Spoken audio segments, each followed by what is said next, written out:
Okay, let's get started. Just raise your glasses high. This one's sweet. Turtle time.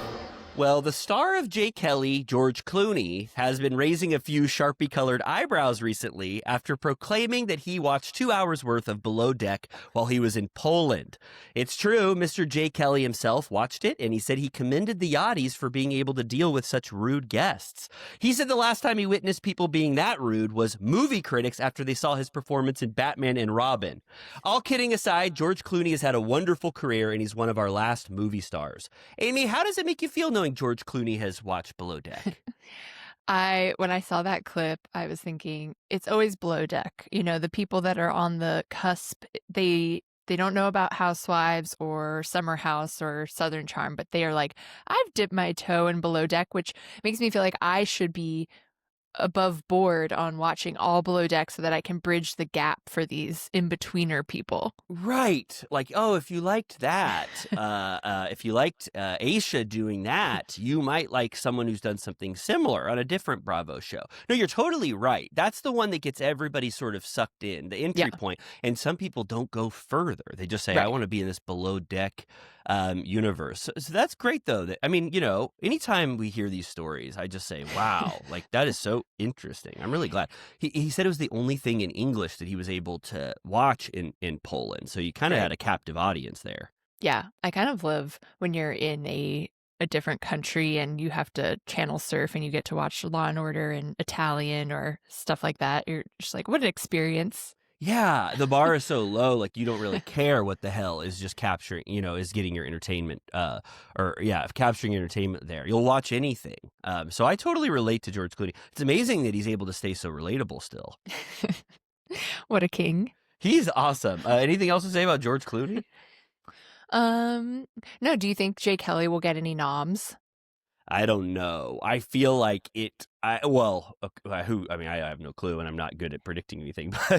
But I think that I don't know. I mean, maybe if George Clooney keeps saying stuff like this and he keeps going nuts on the campaign trail, if Jay Kelly keeps getting on people's lips, then possibly. But I think it kind of didn't go viral enough for now in modern days. The Oscars want to be relevant, and they are catering to the whims of social media and younger people to try to keep the Oscars alive. So I don't think Jay Kelly kind of made it onto their radar enough to honor it. They'll just be like, you know, we got other shit that we got to nominate.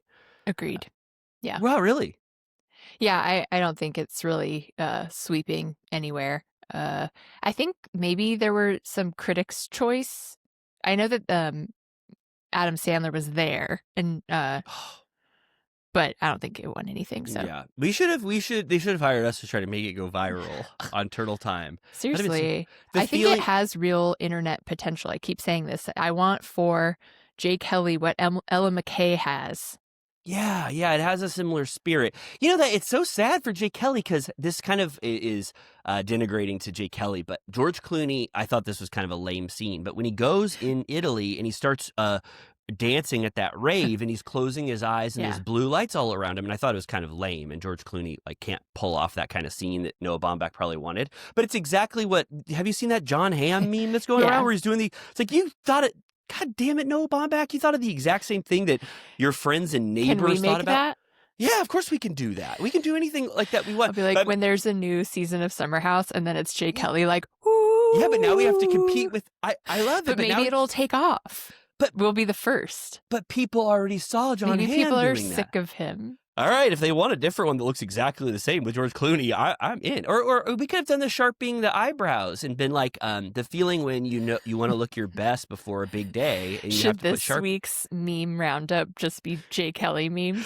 Yeah, let's try to go viral. I feel so bad. Noah Baumbach is not a director that wants to go viral. You know, he's kind of a stick in the mud. So he says. Well, I know. Well, he does. He wants to go viral like Barbie and stuff. Like That's my thing against him is he's like, LA sucks. I hate it. And then he writes like 5 movies about LA, and then he's like, and he complains about the Hollywood system, and then he writes like Madagascar 3 and Barbie, and I'm like, which is it, bitch?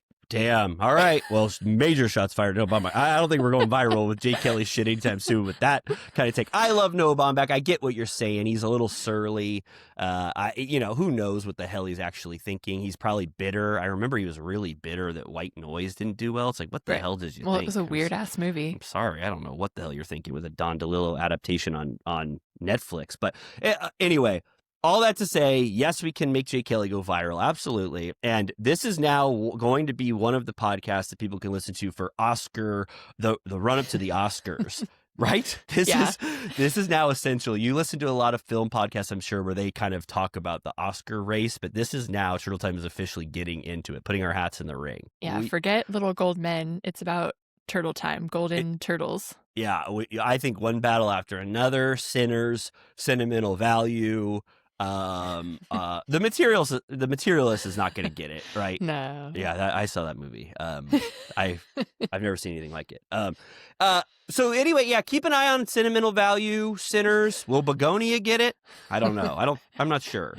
That's kind of on the cusp, right? Just like Jay Kelly. It's like that's in the trash bin. Yeah. All right. Well, keep your eyes tuned to YouTube on Turtle Time for more Oscar commentary, and we will work to get Jay Kelly viral. I think a lot of Gen Z and millennials, if they get a peek at some of the shit that George Clooney is doing, despite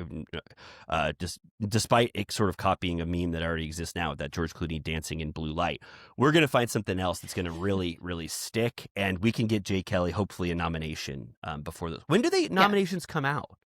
It's probably soon because they're in March, right? Like early March. Yeah, we got Conan's hosting again. Love Conan. Oh, I thought of something Jay Kelly related. You know how whenever you throw an Oscar party, everyone brings like pun foods? Yes, of course. An easy one, even if it doesn't have nominations, I would still honor Jay Kelly. Jay Kelly cheesecake. That is great. Oh my God. If it gets, there's a couple hurdles here, but yes, if it gets nominated and someone is hosting an Oscar party, you would be kind of the belle of the ball if you brought cheesecake, because that's on Jay Kelly's rider. That could go viral in a way. Slam dunk. That's great. The feeling when you're at, oh my God, Jay Kelly at the Cheesecake Factory going, this is too good. Good. This is, he's going, what if he's floating that blue light and he's at the Cheesecake Factory? We could do something like that. Okay. We have to make good on this. We don't know any Oscar voters. Someone asked us. We don't know anybody who gets to vote, do we?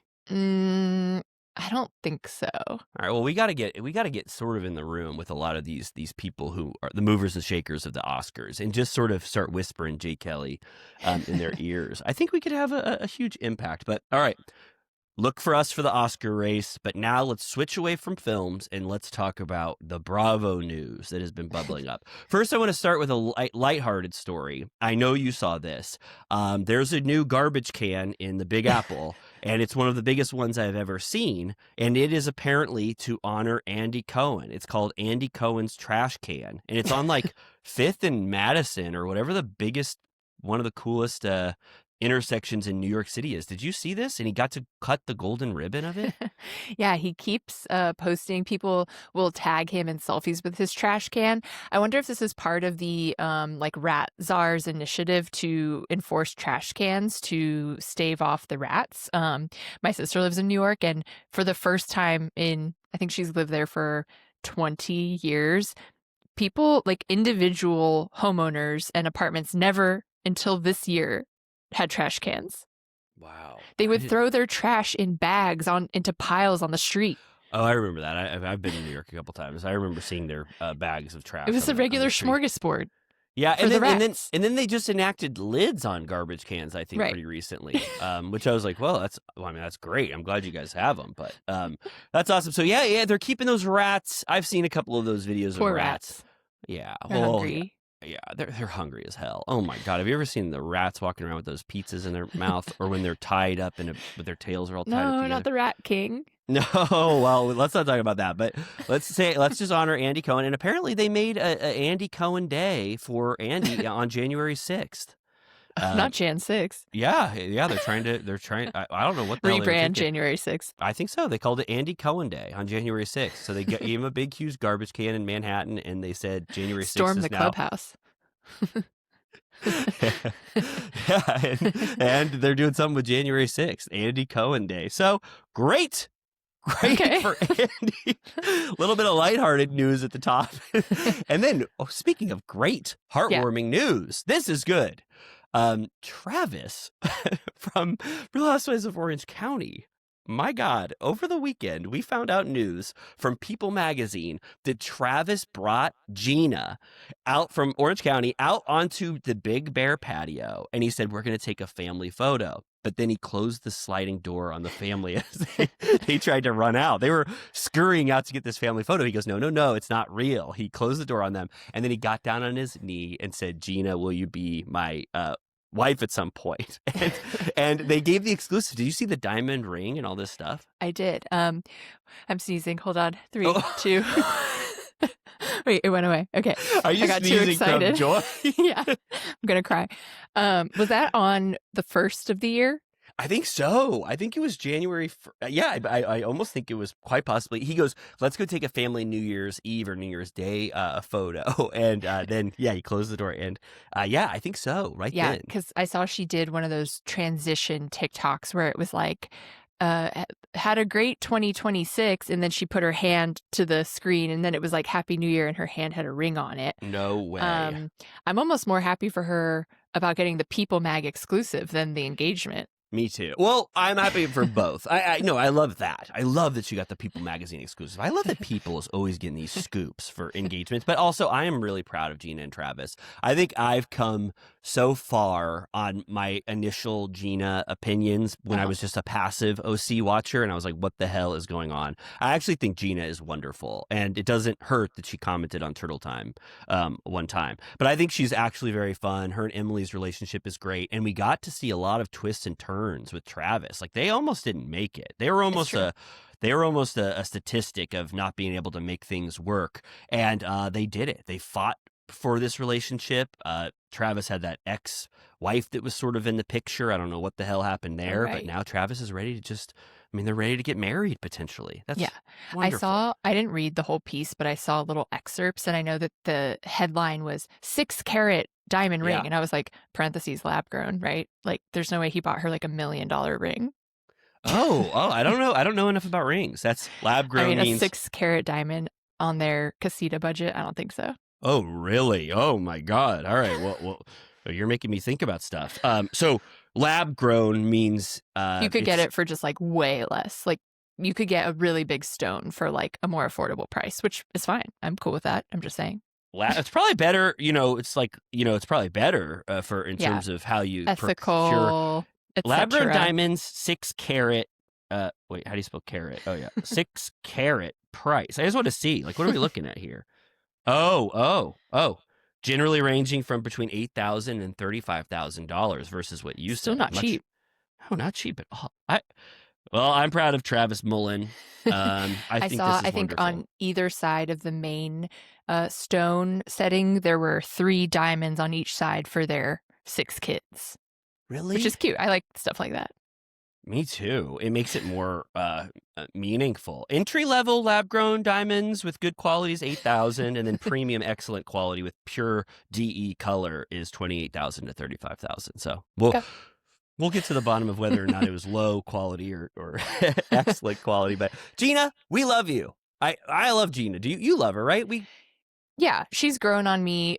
For a few seasons there, we were like, all right, we've seen enough. We had trouble. Yeah, we were having trouble, but it really sunk in how great she was when she commented that one time. And we love her so much. I hope that her OC friends are partying with her and celebrating. Yes. Emily, I'm sure, is going to love this. And congrats. Congrats. I had a few news stories, but what were you thinking? Oh, what about this?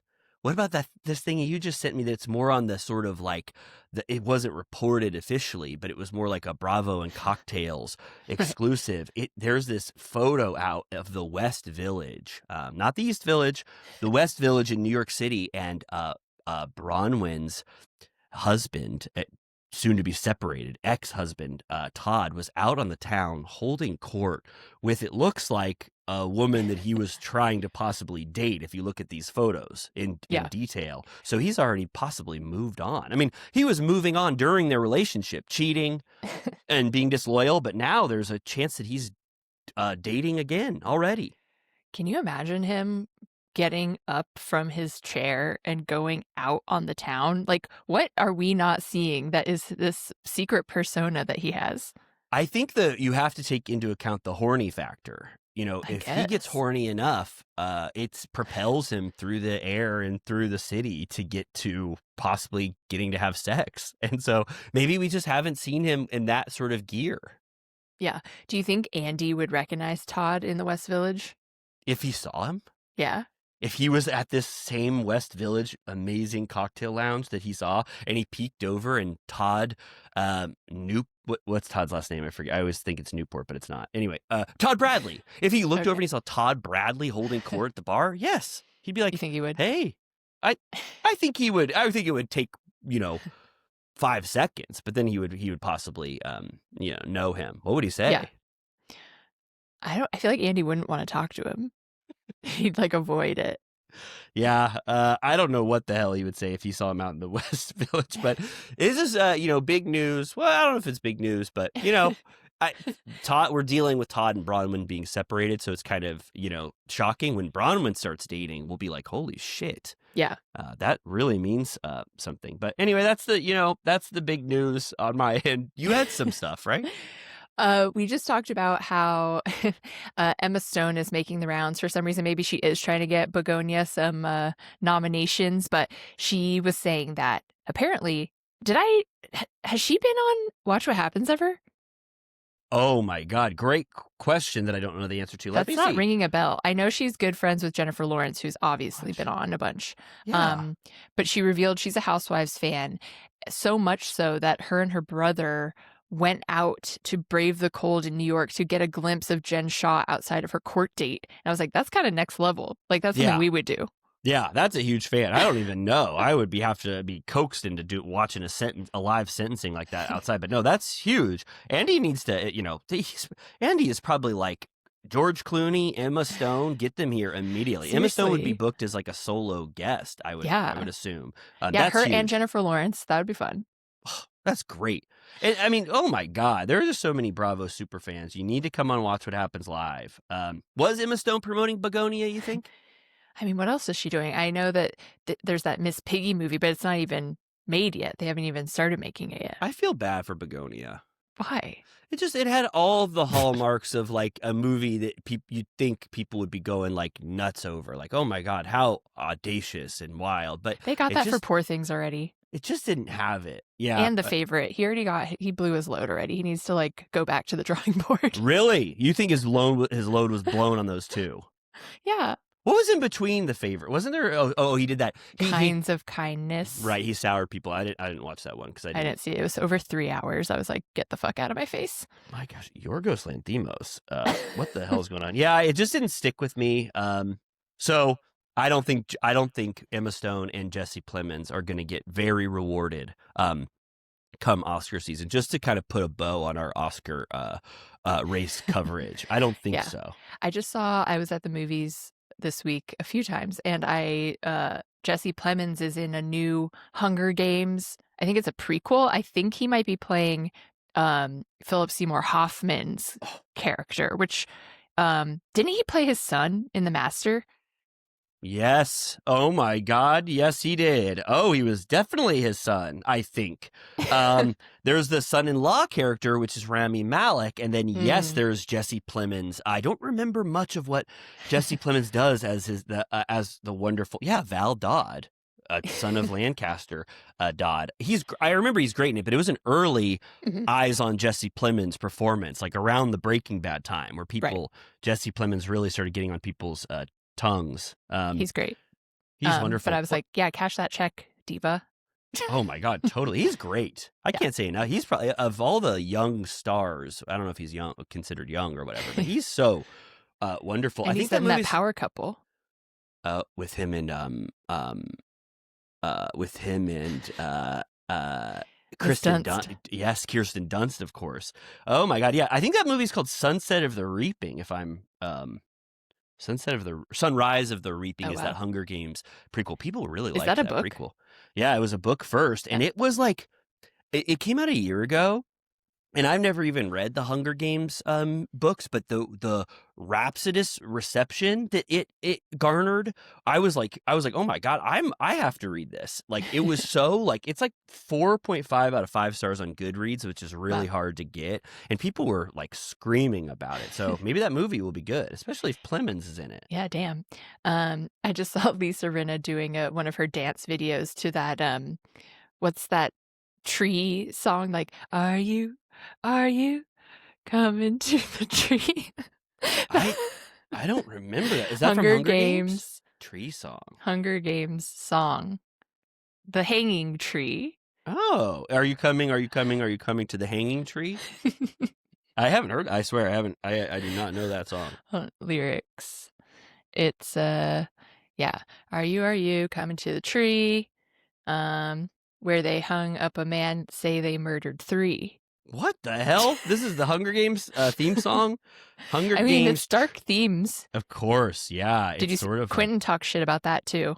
yeah, he was running pissed. his mouth. He goes, "How the hell Suzanne Collins got away with that shit copying Battle Royale? I'll never know." He was so pissed. Don't get him started. Seriously, do not get Quentin Seriously, Tarantino don't. started. No, Please.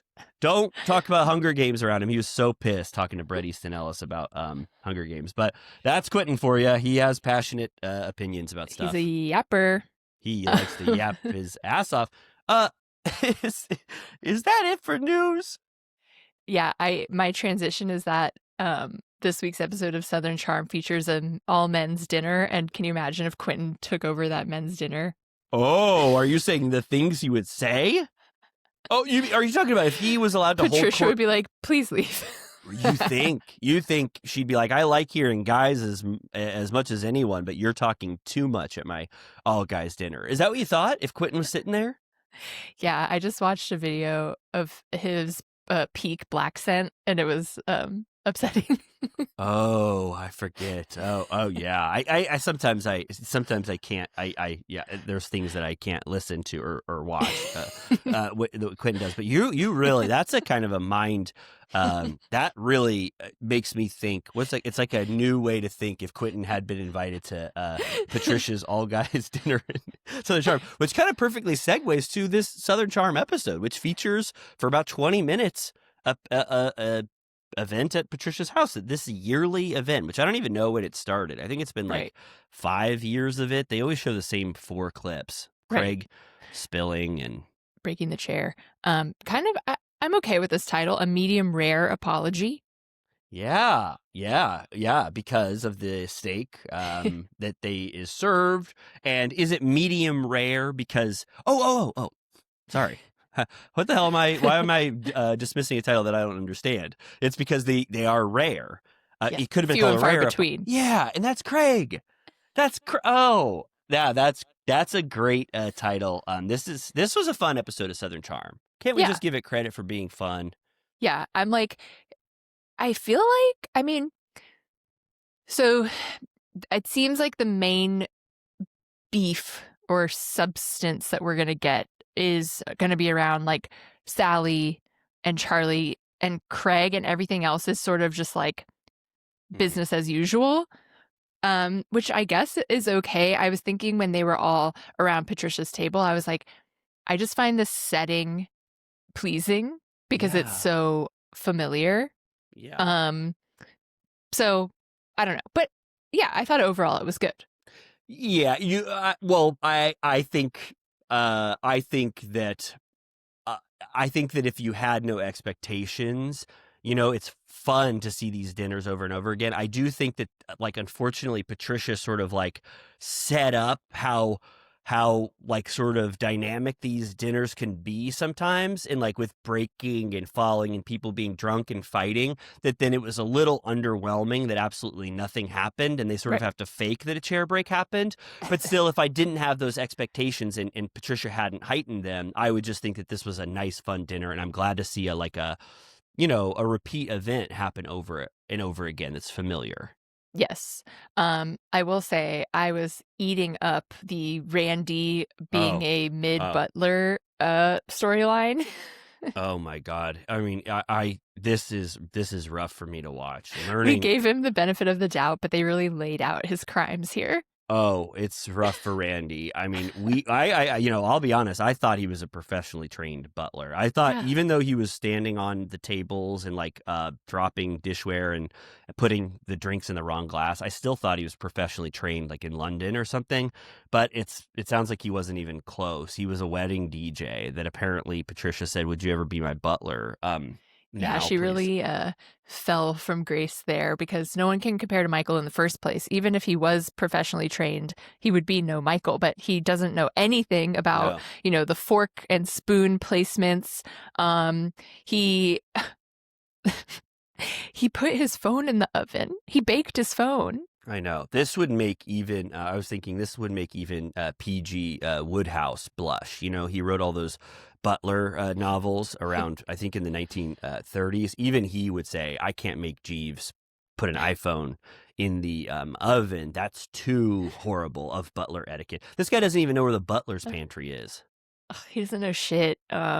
She's willing to put up with it for some reason. I don't know why she didn't. Maybe she can't afford a real butler anymore. That made me sad. Or the butler art is so we've lost touch with. Yeah, it's lost to time, and now butlers are training themselves, but they didn't have proper training. It's like it's just gotten to this place so far from what we've come to expect from shows like Downton Abbey, where he doesn't even know what the hell he couldn't learn butler code if he wanted to. And so I either thought that there's just no proper butlers available to her, like a British butler or someone who's been properly trained, or like this is a part-time butler for appearances, and she doesn't really care if Randy's blowing up stuff in the oven. It was funny how it was a classic kind of butler sort of comedy of errors that led to the phone getting destroyed. He was looking. Did you hear? He said that they put in the tray, or like one of the trays wrong or something. So he was using his iPhone light to see how incorrectly it had been I couldn't see what placed. I was doing. And then he got called away, probably for a martini hour. It's 5 p.m. on the dock, and the cuckoo clock starts chirping. And so he left his phone in there and then heated up potatoes. And he said, my house was filled with toxic fumes. They could have died. I mean, that's bad. That's not good. I wonder, so like probably some of the few real butlers left are in the royal capacity. Absolutely. Do you think that at Buckingham Palace and places like that, they have their own school within? Absolutely. Michael would go there and he would look like Randy. Like Michael would go there and we love him, but he would go to the Royal Buckingham Palace and he would put a spoon next to the chilled fork or whatever by the salad, and they would be like, "What the fuck are you doing?" The tinsels. Yeah. What are the tines of the fork have to be completely adjacent to where the chilled spoon is, and he would be like, "Oh my God, I'm so embarrassed." But we'll never get butlers like we have at Buckingham Palace, and we'll never probably they've been laughing at American butlers probably this entire time at British people. You know what I mean? Yeah, it's definitely giving Gilded Age. It's like did you say you finally watched Gilded Age? I started to watch that the first episode, and I was too lost. I didn't know what the hell was going on. I felt like a butler. I felt like a butler trying to put utensils out because I just did not know what the hell was going on. Storyline where a chef pretends to be French because that's like better, and then it turns out he's not, and it's a huge scandal. He's from like New Jersey, if I remember correctly. I love shit like that. Me too. Where it's just like the dumbest, lowest stakes thing is treated as the most high stakes thing. Yeah, I do wish Lisa and Ken would have employed a butler. Yeah, no, they just have Rocio, I think. Also, not to jump ahead, but Rachel Zoe says she doesn't have a nanny. I was like, I don't believe you. Really? She does so much stuff. It's not possible.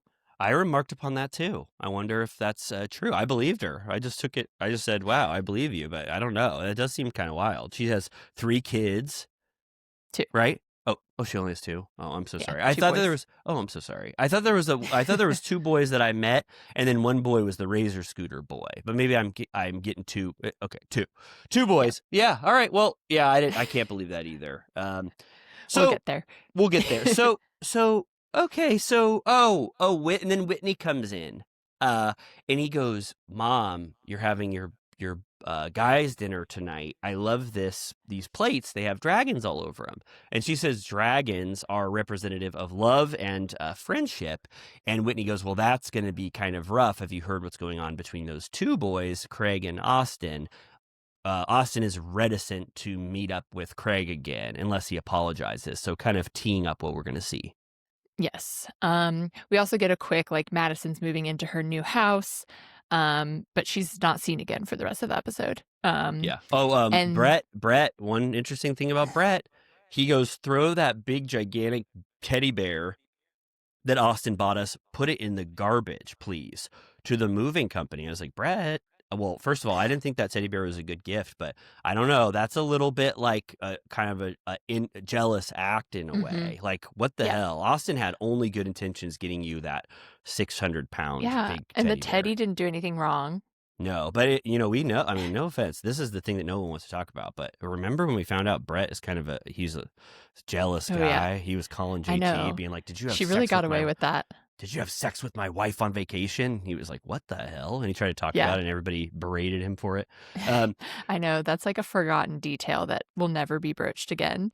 And then, I mean, this isn't very interesting. Shep visits his cousin. It's just an excuse for him to talk about his desires for the future and that he's not a white picket fence guy and he's looking for a fellow adventurer.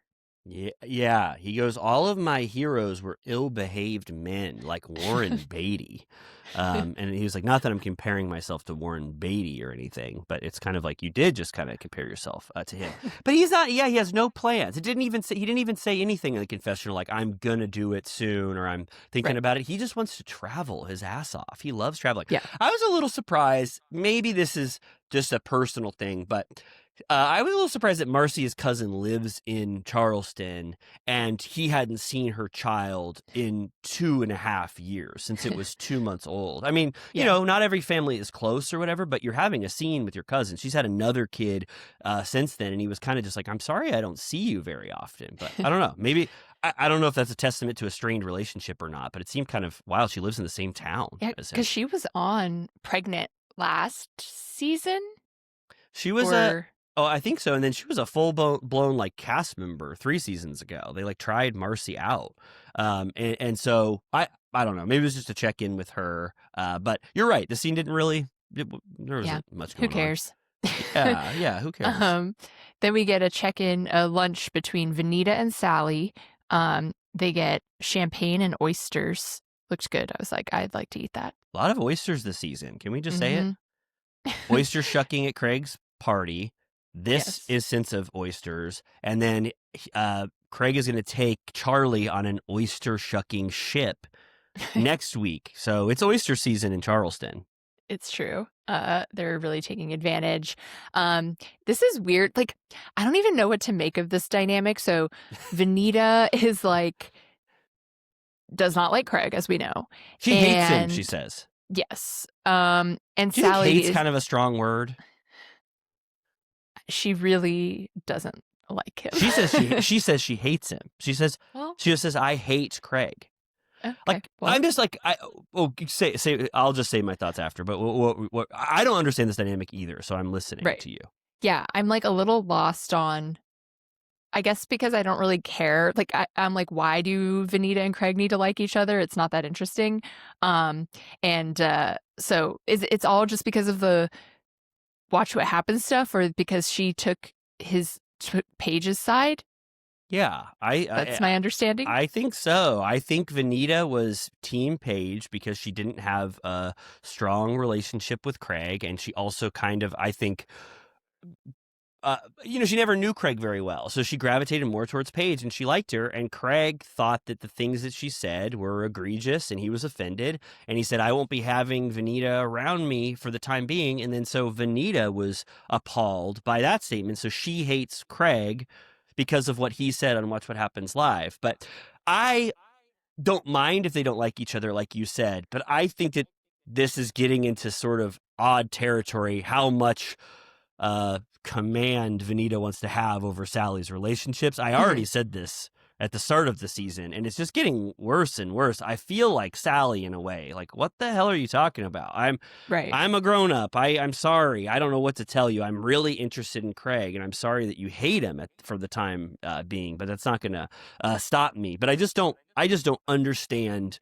I just don't get a friend being like, I hate someone, so I can't watch you date them, and it's out of, I guess, loyalty and love. But Sally is saying, I don't need that right now. I just want to make my own decisions about Right. Craig. Well, especially because they're not even actually dating. They just like have a flirtation. So it's not that serious.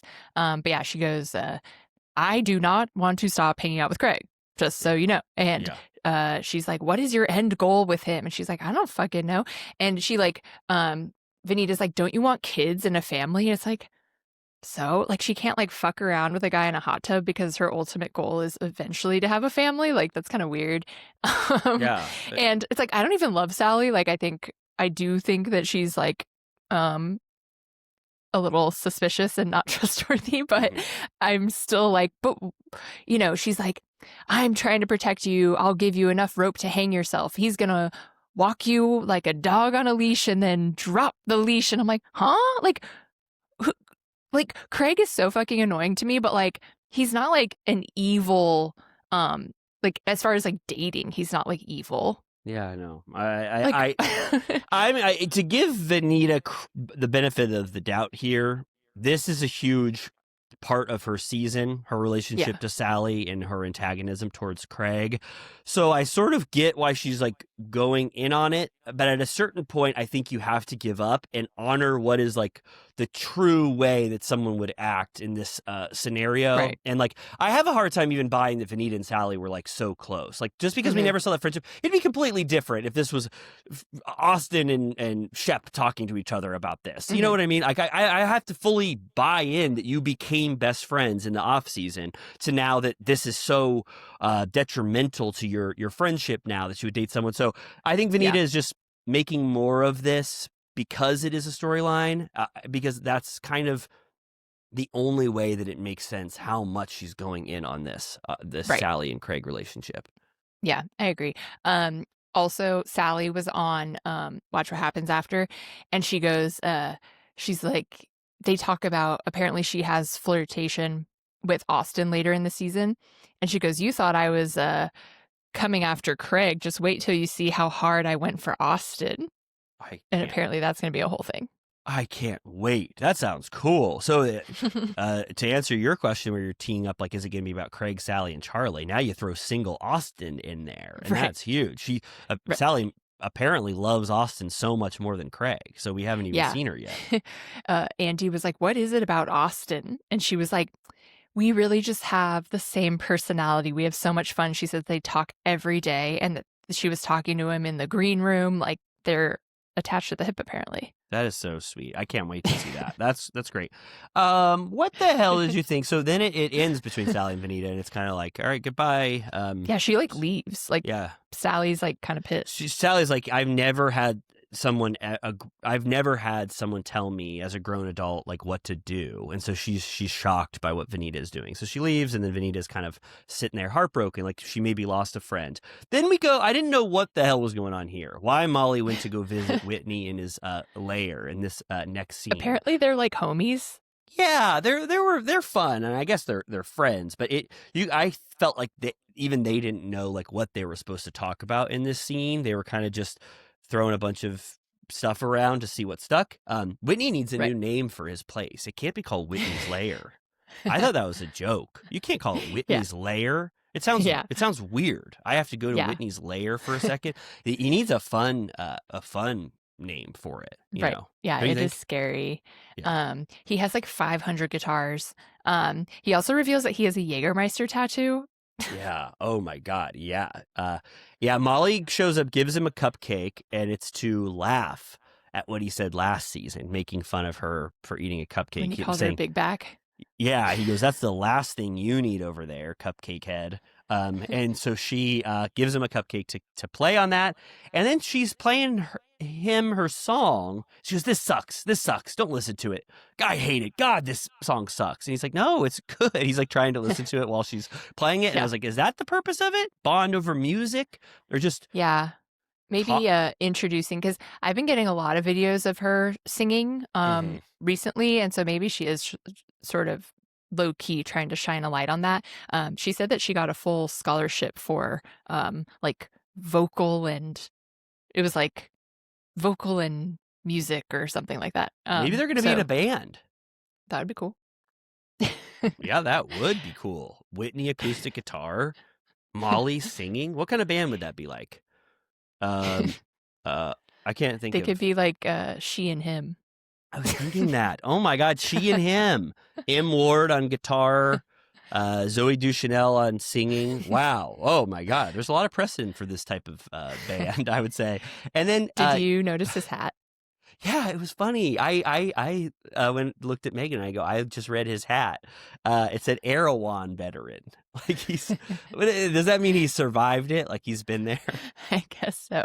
Yeah, because at first I just saw it was like one of those classic, like, vet hats, whatever you call those, which our friend, they sold at the New Beverly. They had like, I don't even quite understand them, but it's like it was like USS Booth or USS what's his name from Once Upon a Time in Hollywood. I know exactly what you're talking about. At USS Dalton. Yeah. And so it looked like those sort of like like Navy veteran hats. And our friend was wearing one, and an old man like stopped and asked her about it. Really? He thought it was like really related to battle, and I was like, yeah, stolen valor. I don't know if you could wear it anymore. I was worried too. I was like, do we care about stolen valor anymore? I mean, the few times I tried to get away with stolen valor, I was corrected pretty quickly. I was like trying to get drinks at a bar. It's like, no, like I don't think people like it, but what are they going to do if enough people start wearing that fun hat? Veterans are going to be like, damn, we lost out on this one. We used to call it stolen valor. Now it's usurped. Yeah. And then Whitney says, and then Molly kind of makes a half-hearted attempt to try to say what the drama is going around. She's like, that music stuff didn't work out. Let's talk about the surgery stuff that Sally's been spreading. Labiaplasty. Yeah. And then Whitney goes, that's great. He goes, good. He was actually cool about it. He was like, that's tight. He goes, he makes a sexual reference. He goes, I thought it was fine when I had sex with you, but I have no problem with this. I like the idea of you getting that type of surgery. So yeah, they were laughing. He was like, you went from an outie to an innie, and they laughed. Yeah, it was a major kind of laugh session. Whitney's layer was kind of had a lot of laughs in it for a second. Okay, next up, we don't have to talk about this very much. No. Charlie flop scene. Just they wanted us to get to know her a little more. She had lunch with her sister who has kids, and they're sort of like, don't you want kids? And what's going on with Craig? And I was like, next, skip. Yeah, I do think it's funny now that I'm watching scenes where people take kids to restaurants, and it's such a like a major task that I like when I see now any scene with kids, there's always 1 second where a parent has to rush in and take the kids away because they can't have a productive scene at all. Yeah. So that happens in this scene. The kids have to get taken away. That happened with Shep's cousin too, where in both scenes the father's like, I'll take them away now so you can do the scene. It just can't happen. It's hard enough to have a kid at a restaurant now that I've seen it firsthand. Okay, next up, Craig and Whitner decide to go to By the Way restaurant, which, if I remember correctly, that's the Austin and Craig restaurant that they have some stake in or something. Okay. You know what I mean? It's like that restaurant that they're like, I don't know if they're owners, but they're like, it was like their Tom in a way. Like they had like part ownership in it. So Craig was really showing it off. He got the big booth up at the top. I did feel like he was holding court a little bit. Oh, absolutely. He goes, the fries that get him Craig's way. He was like, he knew exactly what to order off the menu, and he orders a classic order, Diet Coke and a Pilsner. Hell I was pretty excited by that. I love a double drink. Yeah, that was cool. And then he goes, Austin hasn't seen me in weeks. He's doing the full victim thing. And he goes, it actually led me to therapy. And Whitner goes, oh my God, that's great. And Craig goes, with ChatGPT. So did he totally have us by the balls last? Didn't he say specifically that he called an actual therapist? He said was he lying? I think he said he typed his therapist. Well, now, because then at the dinner, all guys dinner, he says, "You made me go back to my therapist, Austin," or "I felt like I had to go back to my therapist." And we know that he just referenced the Chat GPT therapist. So I really do think anytime he says therapist, it's now synonymous with Chat GPT. That's fucked up. I gave him credit when he was telling Madison. He was like, I called up my old therapist. I went right back. And if it's ChatGPT, then he's worse than I thought. Is that same therapist, ChatGPT expert, the one that told you to dress up like Rufio at a literary dinner? Oh my God, he typed that in. He was like, what is a fun literary figure? And it was like, some people like Rufio from Hook, which is derived from. Totally. That is so AI. But I was thinking this is great for ChatGPT and Sam Altman or whatever the hell the founder's name is. You got a major reality star telling the world that he does therapy through ChatGPT. Like, what a sell if you think that AI could take over in that realm. Like, Craig could do an ad for that, if you believe in that kind of shit. But for he's the picture of what I want to end up like. Yeah, but Whitner scoffs at him, laughs like, "What the hell are you talking about?" And he goes, the ChatGPT person or the AI person said, "You need to shelve the book on this relationship with Paige because that closed the chapter." And I said, "Well, was this the first thing you asked after that literary dinner thing?" And they still thought that you were in book mode. You know what I mean? Because it's still referencing. And then Whitner goes, "I don't care if Craig's an asshole now," and he talks to ChatGPT like that. "I'm suffering from my horrible relationship. You could do anything to me. My heart was so hurt that I've been trampled on and hurt for so long. So I get why Craig is kind of lashing out right now. He's kind of, he has his feelings about it. And then they bond over like, how do you get back out there after having a huge relationship?" Right. Yeah. Craig is like, what are the rules? Which I thought was valid. He was like, can you just like make out with somebody or do you have to date them if you make out with them? Like, because I kind of just want to make out. And I'm like, you're allowed to do that. But I understand if you're out of practice, why you wouldn't know what was being an asshole. Yeah. I actually don't even know. Yeah, me neither. It'd be interesting in this modern dating scene. To be like, what are the rules if you go past a certain point? How intimate you are, like how much of a horrible person you look. So he's talking about that. But do we now not think that Sally and Craig have already made out in the hot tub? Because they kind of like talked about it with Corey, and it seemed like a hookup had happened. But now it's almost like he said, "I've been PG the whole time. We haven't kissed. Nothing happened. We just spoke till the sunset or sunrise." Right. Yeah, they asked her on Watch What Happens Live, like, didn't you allude to the fact that you guys did something naughty in the hot tub or whatever? And she was like, no, like, I think she said that she was shocked that he didn't. And then that night when I think it was that text exchange we saw where she was like, damn, like, wish I did stay over. Yeah. And he was like, you should come back or whatever. Or like, I think she said after that she didn't try again because she was like, this is too much. But yeah, I think Whitner's like, you got to just ask chicks out, like, just do it. And he's like, I do. And he's like, aren't you scared of rejection? And he's like, nothing can scathe me now. I've been through the worst. I've been through hell. And then later he reveals that he asked out Charlie and she was like, no, thanks. Yeah. She goes, in a small group setting, please. And Shep goes, ouch, when he heard that. I just saw there was one moment from Watch What Happens Live where they asked about Whitner to Sally, I think, and she goes, yeah, he's great, but you guys don't truly know him yet. Like, there's going to be some things that we'll see at some point of Whitner. But yeah, I couldn't believe that he asked Charlie out, and she denied it. Yeah, she's the hot commodity these days. Yeah. Then we get a FaceTime between Austin and Audrey. Kittens featured. They show them a few times in this episode. I also could relate to this. He ordered Chick-fil-A before going to Patricia's because he's like, I never get to eat at that shit because we get in fights, which sometimes I'll do that if I know that I'm going out drinking. Sometimes once I have 2 cocktails, I'll never eat again. So I'm like, just eat before. Yeah, that was great. Little did he know, though, he gets to eat. I think I know, saw him that eating meal looked really good. He ate a scallop pancake, and I'm pretty sure I saw him eating prime rib. So who knows? Did he have to have the Chick-fil-A? Was he a little too full now for his meal? I don't know. But then Audrey says, hey, basically, she says, don't let Craig off the hook. I don't like what he said. Like, he doesn't know you and I, and he was in a way talking shit about our relationship to be like, you don't care about me enough and that you secretly want to be single. And Austin's like, yeah, I'm not going to, kind of saying I'm not going to let him off the hook, that easily. I still have a lot of stuff to bring up with him. Right. Yeah. I feel bad for her that she is defending him at this point, because at the dinner when Patricia asks if there's wedding bells, he's like, absolutely not. He goes, no, no, no. I can confidently say no. Okay. Gentlemen's dinner time, right?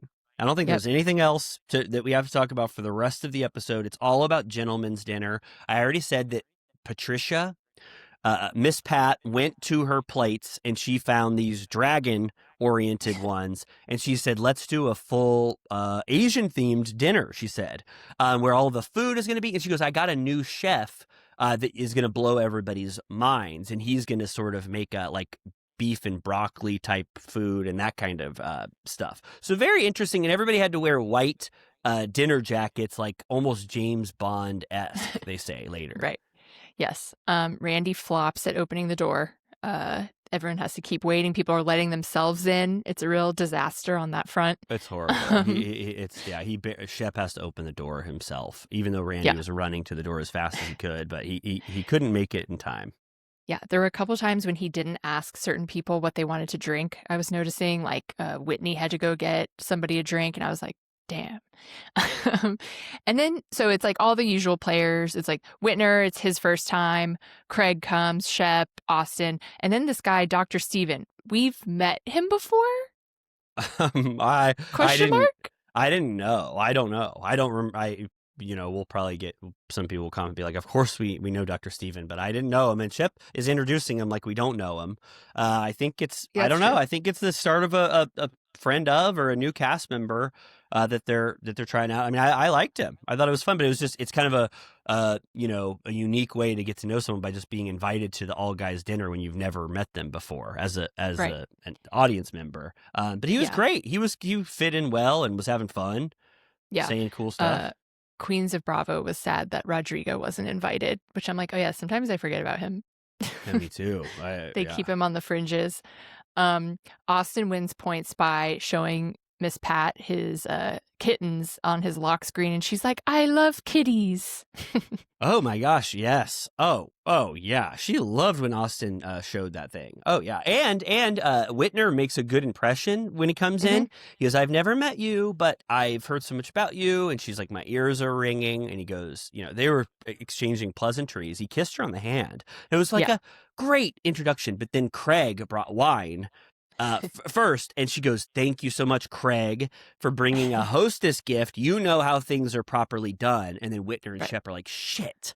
And then everyone else after brings a succession of better and better gifts.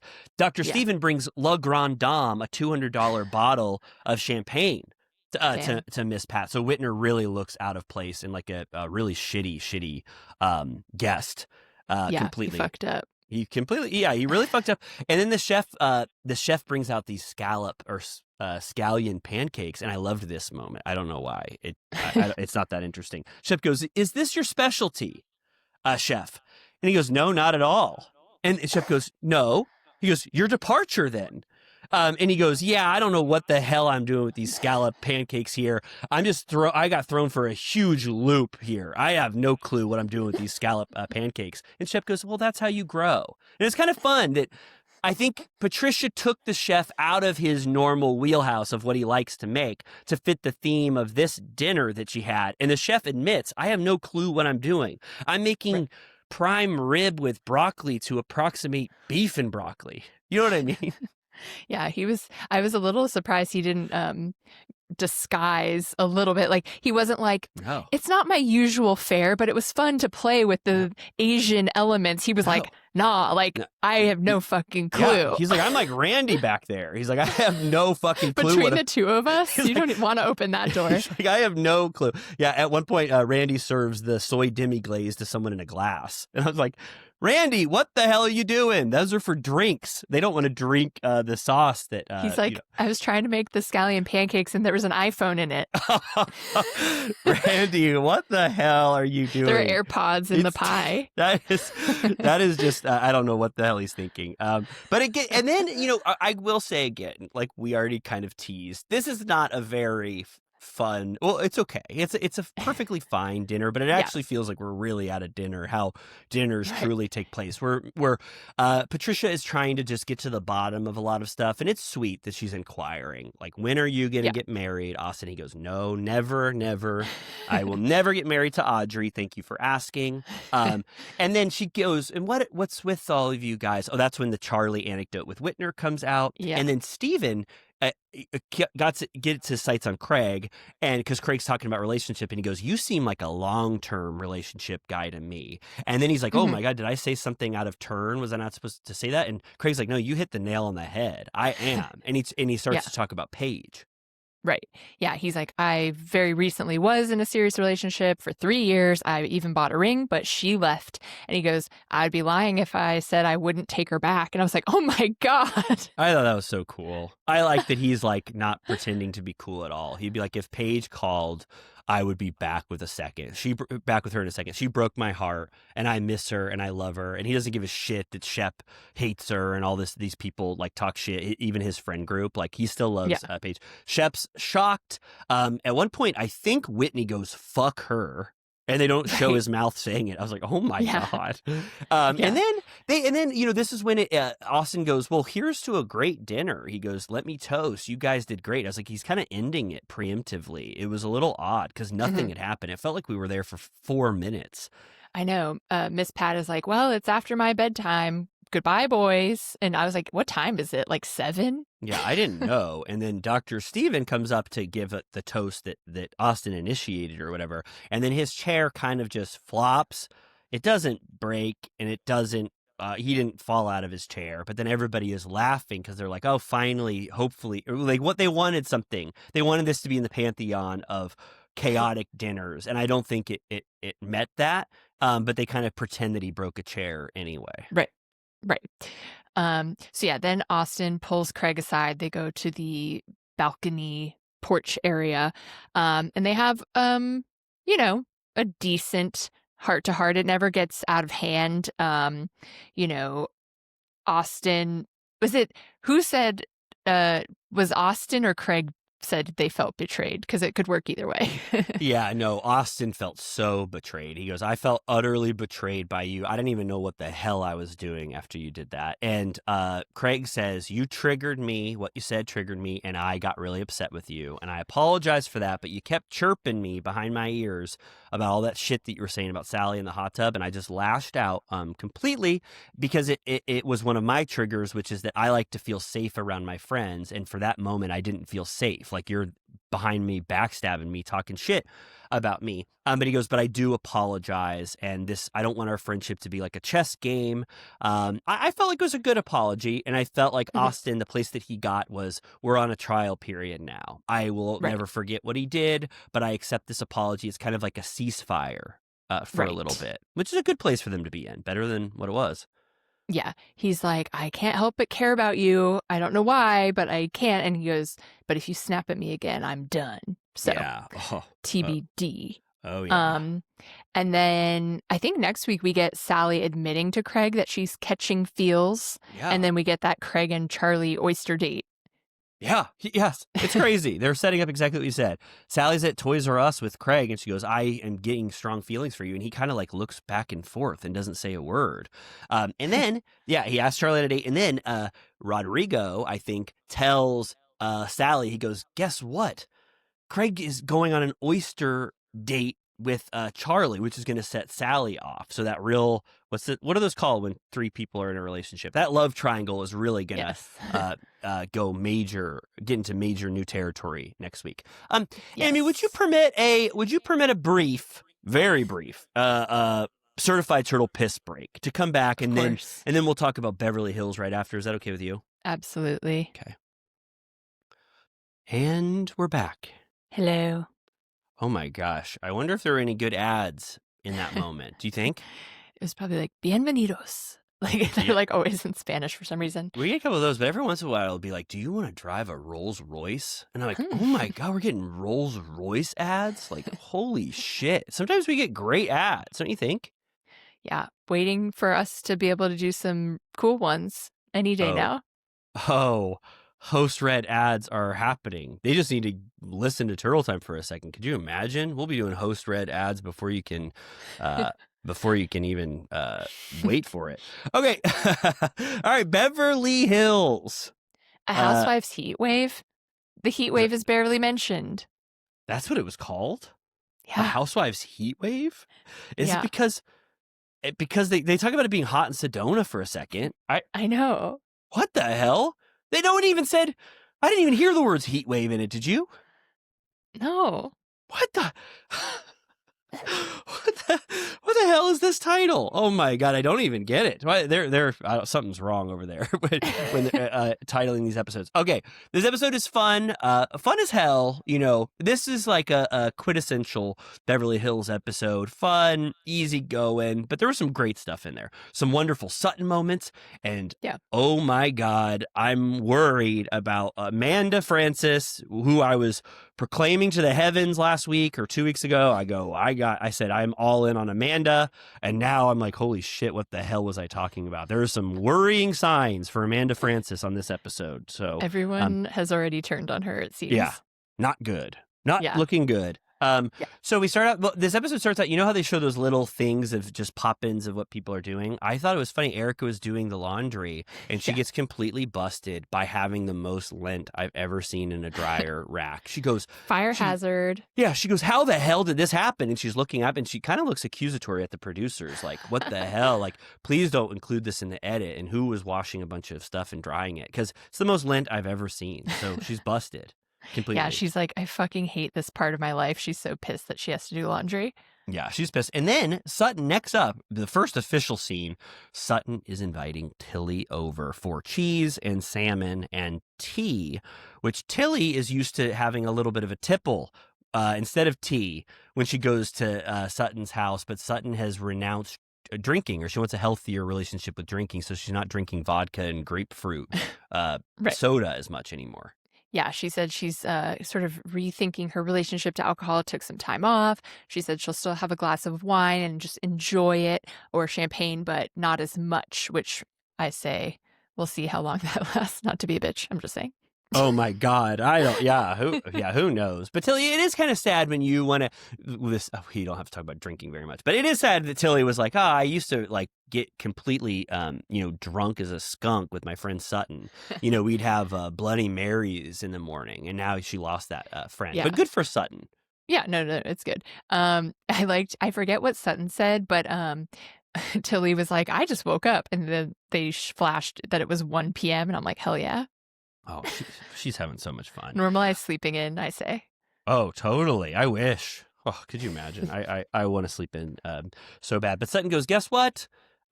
Tilly, we're going to Sedona. I'm on a bit of a healing journey right now, and I want to go to a place of healing, and I want to heal my friendships. So we're all going to go to Sedona.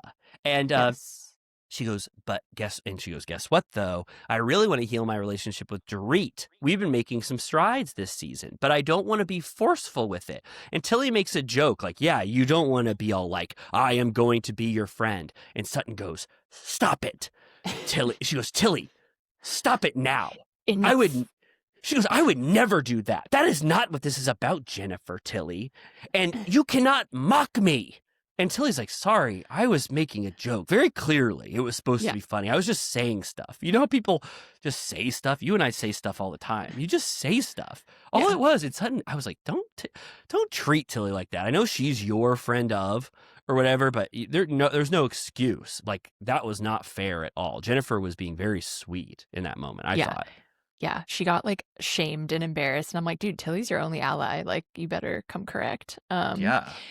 So yeah, we'll see about that, because I think Tilly talks shit about Dorit next week, because I think she does it again. So more to come. That's kind of interesting. Yeah, I think she's going to insinuate that Garcelle left the show because Sutton only cares about herself. The last thing that was notable to me is that Sutton goes, "I have good intentions, but to hell with that, unless you consider the road to heaven being paved with good intentions." And Tilly goes, "No, no, no. That is not the phrase. The road to hell is paved with good intentions." And I didn't know that. She was shocked. She was like, yeah. "What?" Yeah, no, I'm the kind of person that says those things wrong. I would say heaven is paved by good intentions. What does it mean? So that good wouldn't intentions make sense in reverse. It's like you are going down the wrong path thinking you're doing the right thing. Right, of course. It makes so much more sense. And I was glad, Tilly, because now Sutton will probably never say it wrong again. Like she would have gone on saying to heaven for the rest of her life. And now she knows it was to hell. Okay, Dorit and Kyle have a scene of Kyle coming over to Dorit, and this was kind of funny how it starts out. Kyle is being kind of sweet and inquisitive, like naturally inquisitive. She goes, "Did your kids end up going to Florida?" And Dorit goes, "Yes, they did." But she kind of doesn't want to talk about it. And then Kyle's like, "Oh, did PK go? Because remember last time we talked, he like really wanted to go, and it was a big fight." And she goes, "No, PK did not go." And then he's like, "Oh, so you got out of it without having PK go nuts on you or whatever?" And she goes, "No, he did go nuts, Kyle." And I was like, "Damn, Dorit, you talked about this. Like, I don't care about this that much, but I even wanted to know the answer of what happened with this trip to Florida." But Dorit is so on edge that Kyle is on PK's side that she can like barely have a fruitful conversation with Kyle at any point. Yeah, apparently she snuck the kids illicitly to Florida without his permission. And she said she doesn't even get to enjoy them being gone because she's so worried about whatever he has going on. And she's like, "Can you like, I think she asked first, like, did you talk to Mauricio about this?" Almost like, or did you talk to PK? Did you talk to Mo? And she's like, "No, I didn't talk to anyone." Yeah, she wants Mo to offer guidance to PK because she thinks he's really going off the rails. And Kyle already had the conversation with Mo where Mo said, "I'm hearing a completely different story. It's Dorit who's raising hell over there for PK. So I don't know what to say." So Kyle doesn't know. Kyle is truly in the middle of PK and Dorit. I feel like even though she's not saying it, she believes PK as much as she believes Dorit. Her friendship with Dorit is not strong anymore. And so she just cannot get on the same page as Dorit talking all this shit about PK. And she also doesn't want him to because she thinks that Dorit is going to ruin her relationship with PK even more by outing all of these things about him on television like she's done in the past. So she can't believe it. And then Dorit calls into question like Kyle's loyalty again, like she did all season last season. She goes, "I don't think you quite grasp how out of control it is." She's like, "He's over there spitting blood and he's out for blood. You don't even really know him." And Kyle's like, "Yeah, it's just shocking. I don't know. Sorry. I'm not giving you the reaction you want. Sorry. Let's talk about something else," basically. Yeah. She just doesn't really want to do anything like this. But Kyle ends by saying, "I think that this is all going to be bad for her and PK ultimately by her talking this way about him on the show." Right. But yeah, she says she does want to talk to Mauricio so that when Mauricio hears shit from PK, he can go, "Well, I heard this other thing," as if like Mauricio will be the mediator since PK won't go to mediation. Oh, and we're going to get a Mo and PK scene, right? Or was that last season? I felt like oh God, maybe we're already seen it. I thought we were getting teed up with maybe maybe we already saw it. I thought, oh, that'd be so fun to see Mo and PK.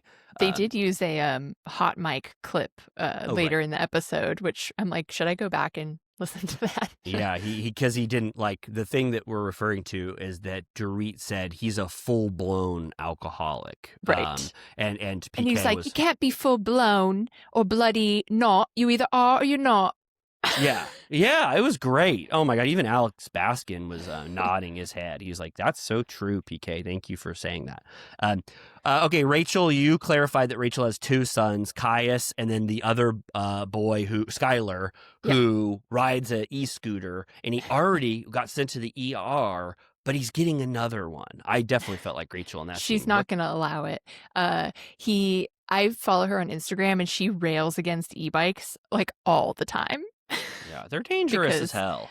I also forgot that, I mean, it's not funny, but I don't know if it was which son it was, but they were skiing, I think last year or probably the year before, because it was like well before Beverly Hills. And one of her boys fell out of the ski lift. No and he was hospitalized. So her boys are in and out of the ER being too rambunctious. So yeah, she's very anti e-bike. I don't think she'll let that happen again. That's But, always the last thing I want to do when I'm on a ski lift. Is fall. To your death. Yeah, it's not funny, but to fall forward on a ski lift, I'm always kind of holding pretty tight to that little thing that keeps my legs tucked in. You know what I'm talking about? Right. The gate or whatever. Yes. So I don't know. I like her family stuff though. It's Me fun. Her too. kids are like funny. I think Yeah. they would be good in more scenes, and I obviously am comfortable with her family I think because of her Rachel's old show. I think she's a slam dunk. Yeah. I love her. I think I liked her commenting on everybody's fashion later. I think her home life is interesting. I'm proud of her. Okay, next up, Jennifer, Tilly, and Sutton are driving to go to an exclusive dinner at Kathy Hilton's house with only 4 people. And the only sort of outlier person is Amanda Francis, who barely knows anyone and doesn't know Kathy. So this is a weird group going to Kathy Hilton's special dinner, didn't you think? It is weird. Yeah. Sort of random. I feel like maybe they wanted to break things up a little bit to get some dynamics shifted. Mhm. But I loved seeing Kathy never spares any expense. No. What did you think about the fact that she said that when she was in New York, she worked at the Waldorf and that Rick was a bartender? I was like, what are you talking about? Yeah, if I remember correctly, isn't he the grandson of Connie Hilton from who I know from his character Right. that was on Mad Men? Maybe they do that thing where you need to work yourself up if you're going to own this Undercover boss. restaurant one day. Well, maybe they do undercover boss. That would be really cool. Hey, that's Conrad Hilton's grandson behind the bar. He's like, don't look or don't think of me as just a normal bartender. But no, maybe they have to do that thing where they actually have to see what it's like so they know how to run it. Hasn't there been movies and stuff like that? Like where it's like, you can't just get to the top. You need to start out as the busser and then go through to truly see what this world is like. Why hasn't Lisa done that? I know. Yeah. Famously, Lisa went right to the top. She doesn't know how to bus to save her life. Yeah. I thought maybe that's the Hilton way. I mean, that's interesting. I've never heard that before. Speaking of the things I've never heard of before, like you not hearing about that, Kathy gave a huge finger on the pulse to what's the superfood of the year. I don't know if it was last year or it's this year. Bee pollen crust. Did you see? Crust. She's shaving this Parmesan, scraping this Parmesan cruster on a bunch of the food. She goes, everyone could use a little more bee pollen on their food. She goes, trust my words, bee pollen's going to be huge. I almost wanted to buy stock if the bee pollen wave hasn't already passed. Craig would love that. I would love to have bees. You would? I do love bees. Yeah, I do love would bees. have bees if I had the space. I'm sure. It is what an evolutionary mistake for bees to want to sting and then it blows their guts out and they die. Like that is so horrible. I don't know if you knew this, but like on my birthday, a bee stung my friend and it blew it in for no reason. My friend obviously wasn't trying to kill him and it died for that. Like it just made one mistake where it tried to sting because he thought it was threatened and then he died. It's horrible. Why does that happen? Why can they only sting once? I know. They have bigger problems than that. That's the theme of Begonia. Save the bees. Oh, right. Oh, of course. Oh, yeah. Is it the cell towers? Hey, don't get me started.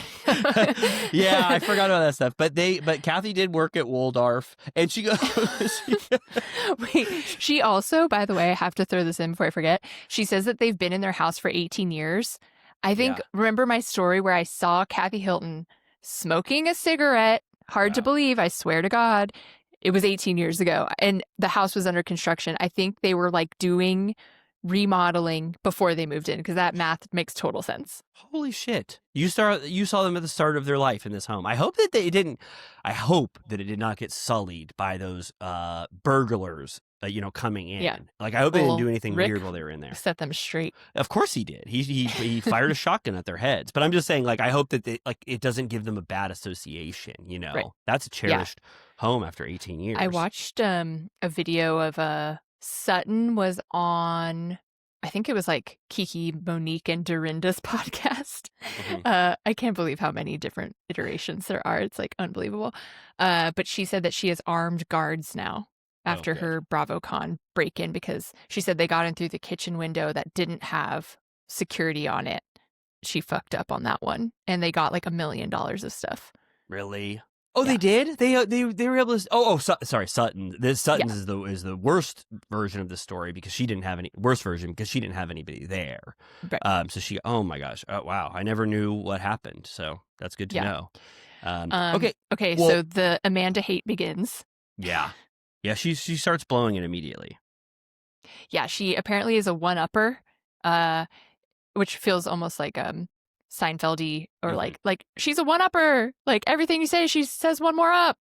Yeah, and it's not out of nowhere. They give her the edit, and they show three examples right Yeah. out in the first 30 minutes of her being like, Kathy goes, "This is my right hand man," or whatever, and Amanda's like, "I have one of those," or I'll just say two of them on both hands, left and right. It's like, what the hell? And then one of them goes, "I like to eat outside." She goes, "I love eating outside too on both of my houses." Yeah, she literally at every turn is trying to be like, I can relate. And apparently there's a scene that we didn't see of Kyle and Amanda where Kyle talks shit about Dorit saying so much stuff about PK and how it'll affect her divorce. And so she's sort of armed with that when they're talking about it. And Tilly, bless her, is taking this opportunity to be like, what did you think of Yeah. Dorit? What did you think of Erica? And I'm like, hell yeah. Oh, it's great. Yeah, she gives her takes. You know, the floor is yours, you know, to talk. She does commit a faux pas right at the beginning too with Kathy, where she goes, I got into that Kyle house and I was just gonna gut the shit out of it and leave like quick as hell out of there. But I actually was able to do some beautiful stuff despite what it looked like before. And you could tell that Kathy is like, this was irking her Yeah. majorly. And she goes, now that there's a tennis court, it's 10 times better, which I just couldn't believe that she was saying that right to, you know, Kyle's sister, how much better this house is after her. And then she goes on her sort of tirade against the others. She goes, Dorit, I really helped her out. Earlier, she was emotionally distressed, and I'm so glad I was there for her. And then about Erica, she gives these very weak She's assessments doomed. of Erica, where she goes, "You should have heard what you said about my mocktail." And then she said this thing about my kids either being really mean because they're the Cancer sign, or they're going to be emotionally wonderful or something. And Tilly's like, if that seemed bad to you, just wait until you see the kind of shit that Erica can say. Yeah. You know, like that is nothing. Yeah, it was at the painting party, and she was like, she said one retort to Erica where Erica was like, said about the zodiac, and then she goes, well, I feel it's more like this. And Erica's like, yeah, okay. And she goes, I think I got her in that moment. And Sutton was like, if you think you got her, you're crazy. You did not get her for a single second. And they're all like, ooh. Yeah, it's kind of a standstill. You just hear the forks and knives scraping for like 10 seconds. Like Sutton kind of ruined the mood. And Tilly goes, okay, Reba. For saying that kind of stuff. She calls her mom. Right. And then Kathy goes, well, be off now, please, but take your presents. And the present is a hat that says save all of the bees, sort of There you just like go. you said, begonia. And Amanda says, I look amazing in a baseball hat, so thank you. Which, it's like... Right. It's like in one scene, she kind of derailed my thoughts on her completely. Like Yeah. I was okay with her the last two episodes, and then finding out she's a one-upper and she's complimenting herself and all this shit she was talking about Kyle's house. It's like, damn, that sucks. And she doesn't Yeah. redeem herself the rest of the episode. No, at one point they're like, do you ever feel out of place in these like uber fancy environments Yeah. with the private jets and all that? And she was like, no, I feel completely at ease in any environment that I wish to be a part of. I was like, huh, okay, Yeah, relatable. And they lingered on her as she said it because there was not 1 ounce of humor in that statement. Right. It was a little odd. And then she immediately catches strays on we get to the private jet and they're talking about what everyone's wearing. And Rachel Zoe is like, and Amanda head to toe in Louis Vuitton logos, which, you know, that's her vibe. And you're like, oh God, like she hates it. She thinks it's so tacky. I'm like, yes. Yeah, she didn't like it. I mean, I couldn't believe that Amanda does this kind of stuff, wearing big logos and stuff. Who did you like when you saw everybody's outfit? Just quickly, travel chic was Erica, turquoise and Denham was Yeah. Kyle. Sutton was I don't know if she had an assessment of Sutton's, but who do you remember who you liked the Yeah, most? probably Rachel. She was decked out. Yeah. She had fringe, she had the hat, she had the jewelry. Yeah, Erica was very understated. Not really trying to have a fashion moment on the flight, but Dorit was an hour and a half late and unapologetic. I know. She goes, I had a travel emergency with my kids and my mom or something. So she doesn't apologize. She They goes, "That's find what the private jet is for. You can leave whenever you want." It's like, no. Yeah, no, because I think Rachel says like, no, they need to know when we're going to arrive. Like we have a window. Like they're Right. probably getting pissed, but they don't really talk about it. And then Sutton is such a good host on this trip. She's like, eat your fruit, sit back, relax, get on your phones, and it'll be so fun when we arrive to Sedona. Like she's got this thing totally mapped out completely. And they arrive in Sedona. I thought there was a funny moment they captured with Kathy on the trip to the hotel. Kathy goes, "Can I be honest with you, Rachel? Whatever the hell you just did with your makeup looks like shit." And Rachel goes, "What? The under eye stuff I did?" And she goes, "Yeah, it completely sucks. You need to blend it in You need to blend more." it more. And yeah, she never offends anyone. It's kind of like No. how Mary Cosby, like she just gets away with it and everyone thinks it's funny. She also has a Kathy-ism when they get to this hotel, the Little Daisy, which is 100 years old and miners used to stay there. And she goes, "Where are all the miners now?" As in the ones from 100 years ago. Yeah, and he has to go, "They're all gone now, Kathy. They're dead. They've all been dead for a really long time." So very, very, kind of funny Kathy moment. And then they all get their separate little houses. And the only thing on the itinerary is just to go to dinner later, I think, right? Just chill.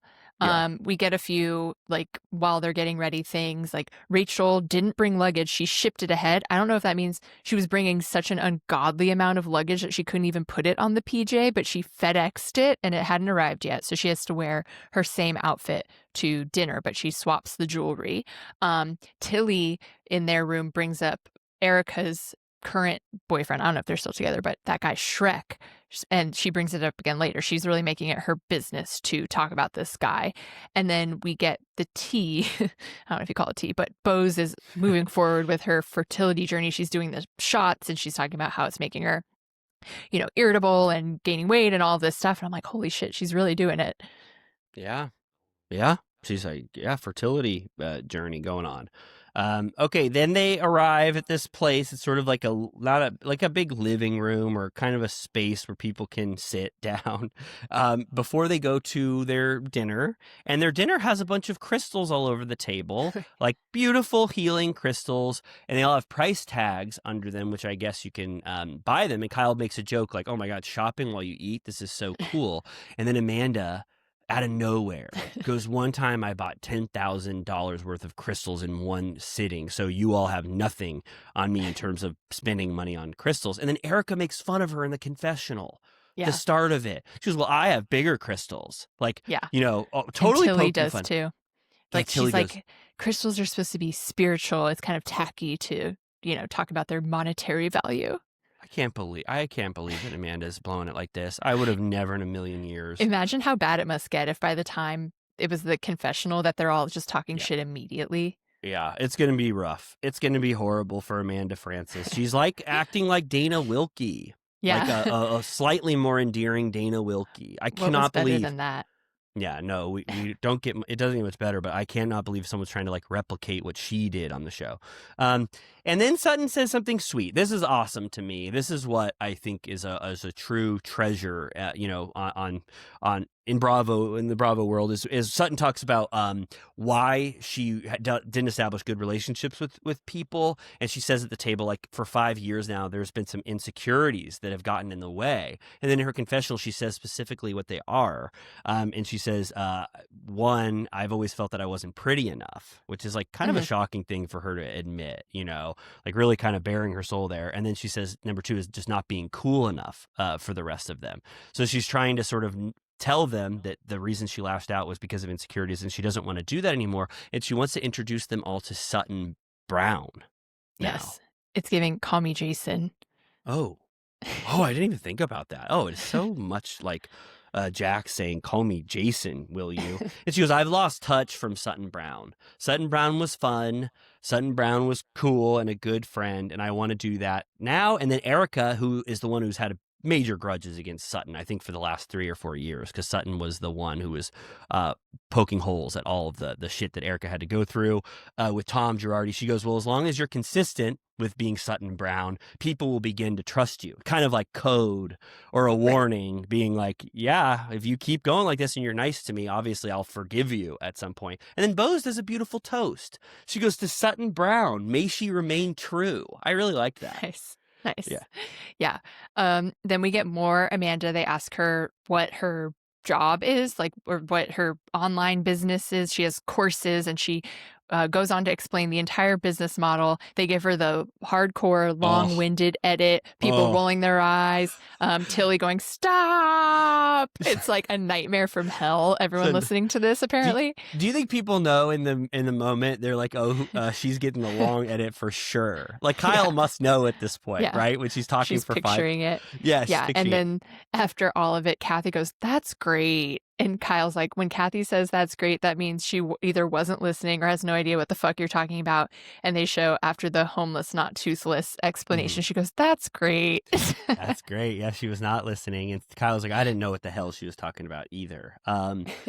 This dinner comes out. I don't know if you took a look at it, but it looked amazing. It almost was comparable to the chef in Southern Charm in terms of what kind of stuff he served. Burrata, Silent Spring salad. And then Tilly goes, "Erica, who the hell is this Shrek guy?" And I'm not talking about the DreamWorks ogre. And it's and then Kyle and everyone kind of looks taken aback. And I was like, is there anything more on the table to talk about than someone seeing a friend of theirs in a paparazzi photo with a new boyfriend? Like, if we can't talk about that, like, what are we doing here? It's so ridiculous that they were clutching their pearls about Tilly asking an honest, an easy question, like so normal. And Erica, you think maybe she's gonna lash out at, but then she goes, "No, I will talk about this. Shrek, his name is John McPhee, and I met him after the Mott the Hoople concert." Was it Mott the Hoople? The Mighty Hoopla. The Mighty Hoopla. And she goes, "I know you from my friend's podcast. I loved what you said on it." And she went to him, John McPhee, and said, I like you. And they talk about how beautiful that photo was, like how safe she felt and how unguarded she was in that paparazzi photo. Yeah. Dorit was like, the thing that stood out the most was that Erica wasn't wearing any makeup. She was totally dressed down, and the guy was wearing Crocs. And Rachel's like, if they were Birkenstocks, I would have made out with him because that's hot. But I don't think she was down with the Crocs. But yeah, she said that they went for mani-pedis and that, her guard is down and everyone's really happy for her. Dorit was offended that she didn't know about this before this. And Kyle's like, "I knew." Yeah, Dorit even says, like, "Me and Kyle, why didn't she tell me and Kyle?" And then Kyle's like, "I knew about this." And that really shows. That's a testament to Erica and Kyle's actual friendship. They don't tell Dorit shit. Yeah, so that was great. They were very sweet about this. They gave Erica, they gave her such a warm reception to this news. Everyone likes Erica. Like, they like her and they want the best for her. And at one point they're like, "Have you ever been able to not be guarded in your life?" And she's like, "Barely ever." So she's like, she's smiling and beaming about John McPhee. She goes, "I just left him this morning. I kissed him on the lips, and I said goodbye, and I'm sad." And they all go, "That we know what that means." So very good. No, Sparks it's sweet. Are flying. Everyone is cute about it. So yeah, we have more to come next week. They go on that hike where Jennifer Tilly's like sliding down the slippery slope. Dorit and Kyle getting into it again about her loyalty. Amanda stirring the pot, bringing up Avi, and Sutton gets pissed, and then Tilly is like, "You need to chill." Yeah, I mean, I don't want to speak too soon before having seen it, but if Avi really went into Amanda's DMs to like spread shit about Sutton, like that is a very disloyal friend. Like, my God, I hope that's not the case. I hope it's just some like gossip she heard or something that she's bringing up, but not looking good for Amanda at all. I mean, but fun for us. Fun for us. Rachel's doing great. Rachel hit to the Killing. top tier immediately. She's killing it. Everybody loves her. She's so fun. And then Amanda is going to be that, they're going to be like, what the hell's going on with Amanda Francis? So Yeah, kind of fun to have a foil for once. Yeah. Like yeah. someone that we can all agree to pile on about. And It's maybe been a while. formidable. Maybe a Yeah. formidable foil. You can't have a non-formidable foil. It's not fun. We've Yeah. seen non-formidable a lot. This Right. Amanda might go toe-to-toe with some people. She might fight back. So that would be Right. cool to see. Yes. I thought this episode was great. I really did. Yeah. I thought it was fun. Fun. I liked learning about Erica and John McPhee. I liked Sutton becoming Sutton Brown. Yeah. And It had that luxury travel element, like it was a legit trip with a private jet, nice lodgings, no complaints. funny Kathy moments. Yeah. Kathy not liking someone seems very rare. The fact that she was like, when someone speaks too long, I completely zone out. Like talking about Amanda, I was like, damn, if Kathy doesn't like you, like what the hell? You must be doing something majorly wrong. Yes. So great. right. We did Well- it, right? We did it. We said it all. We did it. I mean, let's just say we accomplished the Turtle Time mission today. We talked about news. We recapped 2 shows, which we were supposed to recap. I think Turtle Time has really gotten back into sort of the format that people have come to expect after the holidays. Wouldn't you say? Yeah, it's true. We're back. And more to come on that front. If you don't already join us on Patreon, if you're like, it's Friday, this is the last episode of the week. Well, if you were on Patreon, you'd have one on Monday waiting for you. Just saying. Oh, you could get so much Turtle Time if you just spent either $6 or $10 or $25 And if you want to hear, if you liked what we were talking about the Oscars at the beginning, like when you were like, "Whoa, my God, they have their finger on the pulse of the Oscar race." I wonder if they ever talk about films in any other capacity. Well, yeah, there is a place. It's for $10 on the Patreon, and we talk about films every single month. We just recently talked about When Harry Met Sally, which I think was a very fun episode. So once a month, you can get access to a movie themed episode over there. And that's it. And if you want a free way to support us, tell your friends, review us, give us a like on YouTube, comment like crazy, go nuts. I don't care how many comments you do. Follow us on Instagram or TikTok. Why don't you? Just do this kind of stuff. Support Turtle Time in your own way. Whatever show your creativity by supporting Turtle Time in some way. Do whatever the hell makes you feel great. We love y'all so much. We'll be back. This is our last episode for the week. So we just have Monday and then, regularly scheduled programming Monday for our Patreon listeners, obviously. We love y'all so Yes. much. We'll be back very soon. Goodbye. Bye.